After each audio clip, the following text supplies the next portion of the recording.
Really?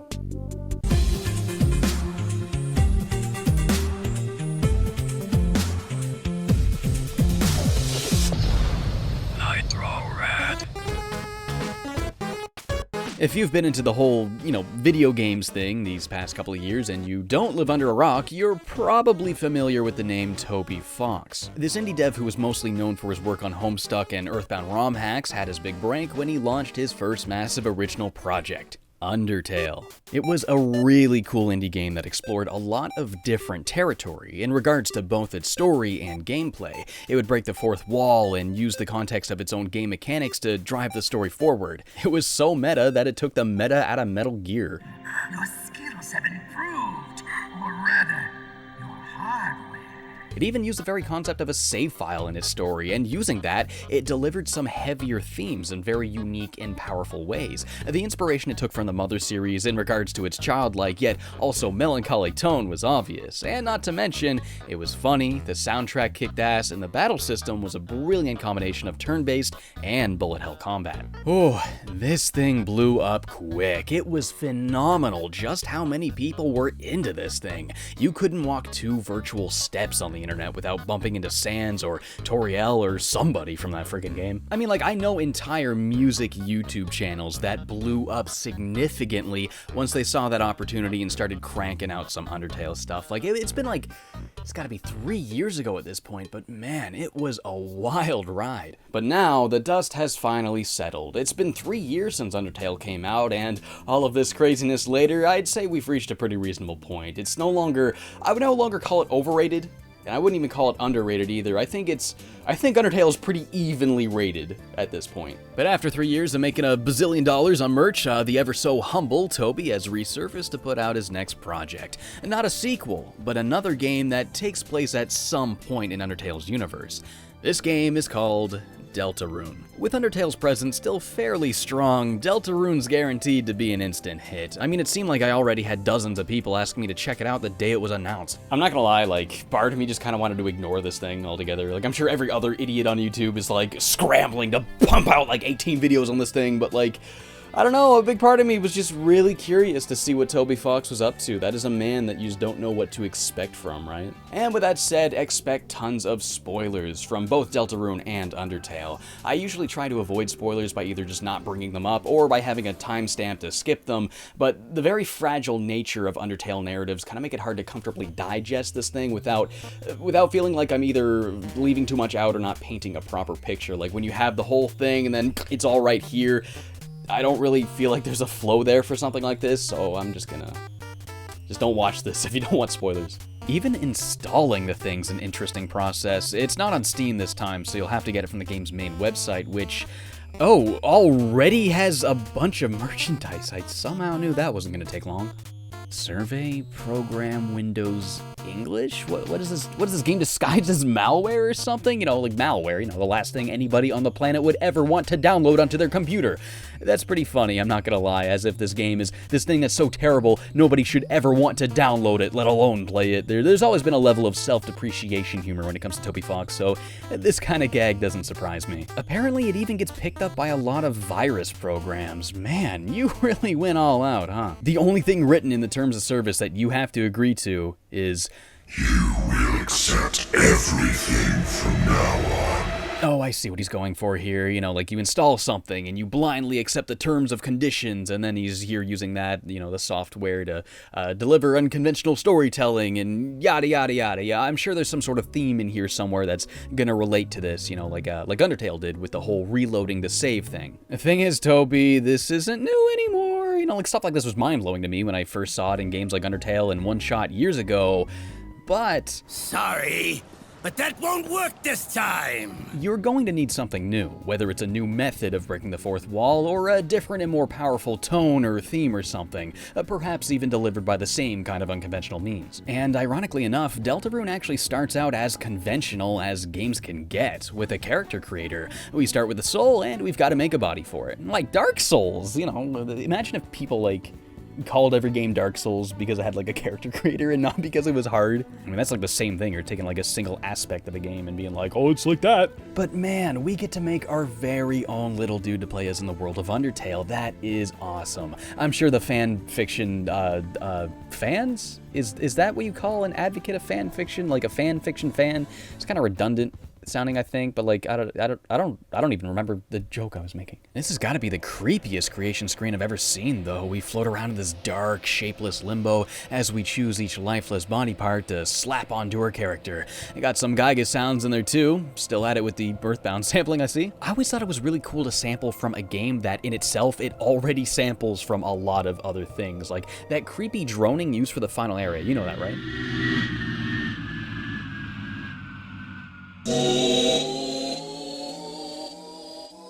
Which was then reused in some of Undertale's music.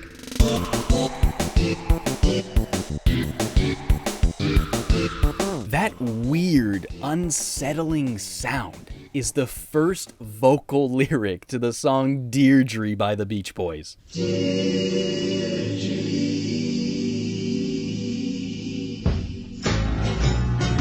And that is the magic of sampling. The very fact that you can take like 1 second of a song about a pretty girl and just mold it into something creepy and terrifying so easily. It's rad as hell, man. So I spend 6 minutes carefully making my character. I choose between all of the messy hairstyles, I pick out a shirt. I mean, they're all the same shirt, you're really just picking sleeve length and thickness. I can't even tell the difference between any of these pants. Actually, I'm convinced that they're all exactly the same, except the last one, which was like, oh, one of the legs is kinda a little bit bigger, I guess. What is the point of this choice? The footage here has me browsing the legs option for like 2 full minutes before I decide, but I think that was me actually trying to figure out if any of the legs were even different from one another. Pick their favorite food, their color, even their blood type. Oh, here's a classic. Frankie, that's the name. I made that up in the original Undertale video for like some gag a couple of years ago, and I've used that as every character name in every game I played since. Yeah, sure, have my name too. I'm sure they'll do some fourth wall breaking Earthbound thingy with it. Go for it. Huh? No one can choose who they are in this world. Oh, I see. The theme is like not having a choice, right? The game even reminds you of this every now and then. Yeah, that was a pretty cool introduction for that. But yeah, now that this thing's in the frickin' garbage, you can finally start with our actual character, a little kid named Chris. It's not long before we start seeing some familiar faces. We're even greeted in the morning by Toriel, who is our adoptive mother in this game. Well, I'm assuming she adopted us because she's kinda a goat and we're kinda a man. There's a number of returning characters, some of which have on-screen presence and some are only heard about in passing. There's constant mention of Asriel coming home from college, so I'd assume this is taking place sometime before Undertale. Before we head off to school, you can actually look around the house for quite a bit. It's a nice and comfy place. I always really like it when games let you do this. Like, you get to look around your house and your bedroom before you actually set off on your adventure. It's a small thing, but I always really appreciate it. Toriel's a teacher at the exact same school you go to, so she just drives you there on her way to work, but you still end up being a little bit late. Now, the class is partnering up for a project, and you are left all alone. So it looks like you've got no choice but to be with the big bully girl who wants to tear your face off and eat it. Well, that's hardly an exaggeration either. She legitimately threatens to do precisely that. Your teacher, who happens to be Alphys, asks you and Susie to go out and get some chalk so she can start the class. So you begin your high school buddy comedy adventure with a giant purple monster dude who wants to tear your face off. Before long, we fall into the supplies closet and it teleports us to an alternate dark world where our clothes change and we find out we are supposed to be the heroes, and it just dumps a truckload of lore on us out of nowhere. Undertale is already a very lore-heavy game, and having all of this wizards and warrior stuff come out of nowhere, it honestly just feels kind of out of place in the Undertale universe. It felt really disconnected to me, like, oh, we're just gonna go to another world that is not this world and have its own separate story that is not this story. I don't know, that's kind of how I felt about it. But you know, this can work. I'm not saying it's like an inherently bad idea or anything. You could say it's a good idea to take characters that were seasoned and developed in a universe we're already familiar with and then pit them in a unique one so their own story can unfold. You You can look at this in a number of different ways, I guess. It's not long before we meet with this little goat wizard dude named Rousey. Wait a minute. Rousey?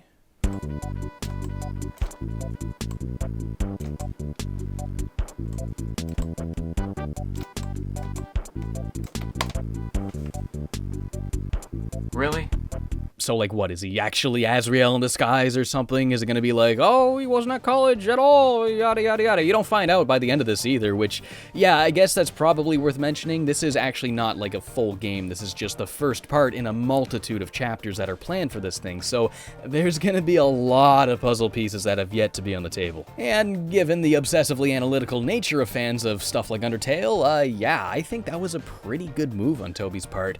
He's definitely gonna keep interest in the project strong and ongoing. So now I guess we've got 3 total party members. That's a lot more than Undertale's solo mission, huh? While I'd probably describe Undertale's combat as a bullet hell spin on something like Dragon Quest or Earthbound, this is more like a bullet hell spin on Chrono Trigger. Stylistically mostly, the way the screen transitions, like you don't enter a separate screen, instead the characters just jump into their positions as the battle starts. Of course with its own little spin, using the familiar neon grid backgrounds from Undertale. It looks dope. But even with the 2 additional party members, the battle system is widely the same as Undertale's, except with a couple of minor tweaks. You can attack your enemies or you can act, same as before, but with a party of little kids that all have different personalities, it's kinda hard to come to a compromise. Susie here being the big problem. She just wants to kill things, and Raziel knows better, and you're gonna have to use an array of moves that'll hinder her from damaging your opponents, while also trying to act on and spare them to finish the fight. I actually totally forgot about the whole sparing thing when I did the first fight, so I was just attacking him like normal, and I thought,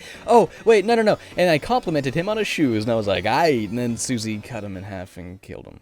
Yeah, that can't happen, so you'll have to use partnered actions with Rousey, and later on even Susie, to take out the enemies peacefully instead. I guess it's kinda like the double text in Chrono Trigger, kinda, but with, of course, actions instead of attacking. And this sounds super duper cool, it's a brilliant concept, but I thought the execution was a little bit too simple for me. Like, it sounds way more complicated than it really is. Once you know what to do, you're just gonna be recycling through the exact same actions for every single fight. I felt like it kinda lacked the element of puzzle and trial and error that were in Undertale's battles, figuring out what actions are the ones that work. I found myself not really experiencing that here. I wasn't going through multiple options. I wasn't getting all of those funny responses, you know? I'm not trying to say the game's not funny anymore. I just feel like the actual combat part of the combat, while it should have been made more in-depth by the more party members, actually feels simpler here to me. Well, I guess there is the TP meter. Basically, every time you defend, you get more TP, and then you can use that to spend on like better attacks and stuff.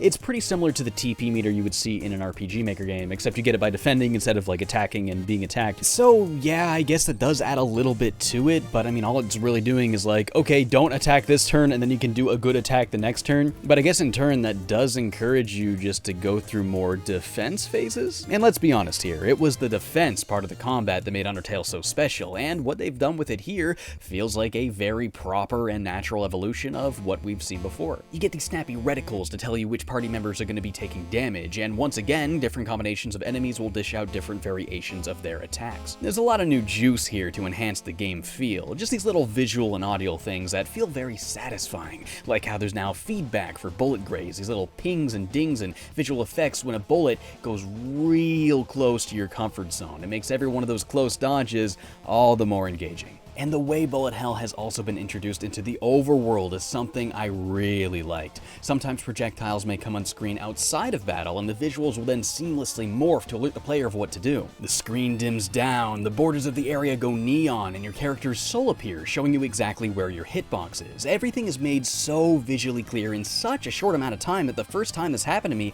I was not caught off guard at all. I immediately understood what was happening simply based on how these visuals were linked to previous mechanics, even though the previous game did not have this version of these mechanics. Speaking of which, the environments in Undertale were something I always found very basic. I mean, some of this stuff seriously looks like I could have made it in MS Paint when I was 6. Deltarune's environments have seen a pretty good upgrade. The world is much more consistently detailed now. But hey, What's a world without characters? That was always Undertale's strongest component for a lot of people. Undertale focused mostly on interactions with that area's boss character, and Deltarune does echo this with Lancer, the game's, he's kind of like a little villain, about as much of a villain as Papyrus was, at least. You know, that stuff's all here again, and it's charming and fun and goofy, you know, as it was in Undertale, but there's also a good dose of internal party interactions here that I think do a really good job of strengthening these characters. I mean, some of it is a little bit cliche, like the very end when Susie has her change of heart and she's like,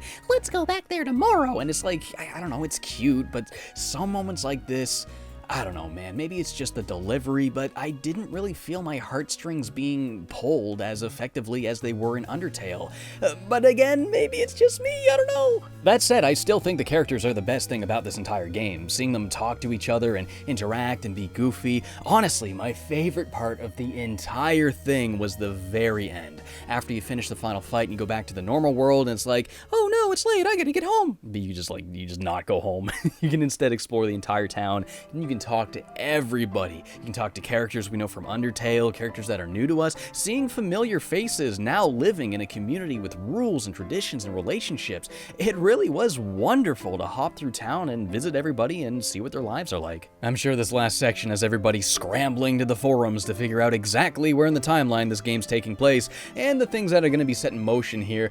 There's some pretty big stuff you can find, like seeing Asgore keeping 7 flowers that bear colors awfully close to the 7 souls of Undertale. And you know, there's also kind of that gigantic inciting moment at the very end of the game where Chris tears his soul out and tosses it into a cage and then brandishes a knife and looks at the camera all spookily. I'm guessing that's the soul from the very beginning that the game was like, hey, make a body for this thing. Just kidding, we're gonna put it in this guy. And yeah, I'm sure you can analyze this all day long and make some sort of connection to maybe Frisk or Kara or whatever the characters in the first game were, but you know, I'm not going to bother getting into that. That's just a rabbit hole that I'm not ready to go down. I just want to take a quick hop through this thing, and yeah, it was pretty good.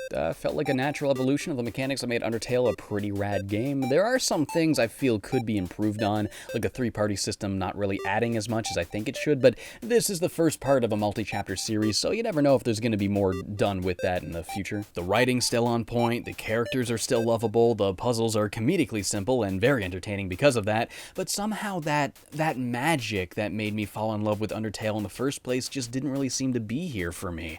For starters, the soundtrack didn't feel nearly as impactful, and well, I don't know, a lot of the other stuff is just recycled bits that didn't really impact me because I've already seen it. Maybe this is just like a big nitpick because it's a lot of small stuff, like when there's a pause in dialogue and the next line is eerily slow and silent, and it's like, yeah, that was pretty creepy when Sans did it 3 years ago, but now it's something that's become so iconic that it's the first thing you think of when you think of Undertale. So instead of being this impactful moment that came out of nowhere, it's like, oh, it did the Undertale thing, kinda saw that coming. You know, does that make sense? Like, some of it just feels like contrived throwbacks instead of natural exposition. I don't know, man. All I'm saying is, it's good. I liked it. If you like Undertale, you're definitely gonna like this game, but I just hope the following chapters have a more unique punch to them instead of just echoing what Undertale has done before. I love Undertale because it's so unexpected and surprising.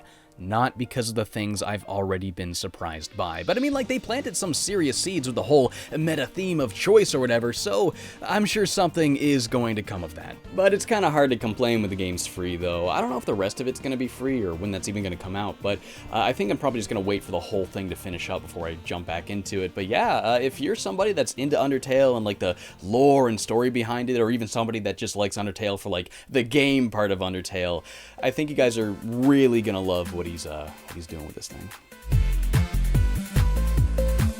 Hi! Welcome to the end of my video. Thank you for watching it. I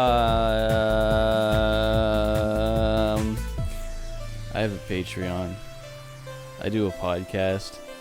It's $1. Do you want that? You can get that. Thank you. Goodbye.